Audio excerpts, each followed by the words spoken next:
Meyxanaçı Kərim Novruzov, Ağa Kərim vəfat edib. Yeni Sabah məlumat verir ki, o uzun sürən xəstəlikdən sonra dekabrın 19-da dünyasını dəyişib. Qeyd edək ki, Kərim Novruzov 1964-cü il may ayının 1-də Bakının Maşdağa kəndində anadan olub. 2017-ci ildə meyxanaçı onun beyninə qan sızmışdı. Əlavə edək ki, meyxanaçının vəfatı ilə bağlı ilk xəbəri Manş.az saytı yayıb.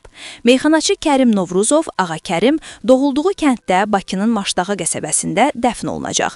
Bunu Yeni Sabaha danışan meyxanaçının yaxın dostu və həmkarı Ağamirzə Məmmədov deyib. O deyib ki, dəfn mərasimi hələ baş tutmayıb. Hazırda Ağa Kərimin evindəyik. Hələ ki dəfn olunmayıb. Təxminən 1 saat öncə vəfat edib. Hələlik meyxanaçı həmkarları burada deyil. Yaxın qohumları və qonşuları evdədir.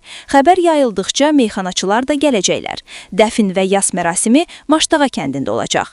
Ağa Kərim 1964-cü ildə Bakının Maşdağa kəndində anadan olub. 1981-ci ildə 209 saylı orta məktəbi bitirib.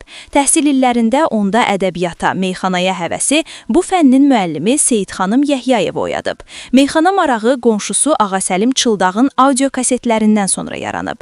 1991-ci ildə Azərbaycan Respublikası üzrə keçirilən meyxana müsabiqəsinin qalibi, 1993-cü ildə isə Əliağa Vahidə həsr olunmuş Qəzəlxan Festivalının ən yüksək mükafatı olan qızıl medalı alıb. 2001-ci ildə Bu Gedər, O Biri Gələr adlı albomu işıq üzü görüb. Amandı, Azərbaycanlılar, Bu Gedər, O Biri Gələr, Divanə kimi Geçə xəlvətcə bizə sevgili yar gəlmiş idi. Günahkar Mavi Xəzərdir, Kasıb, Maşdağa, Nizami, Pul, Rədd elə getsin, Varmı görəsən, Vurulmuşam mahnı və meyxanaları ilə tanınıb.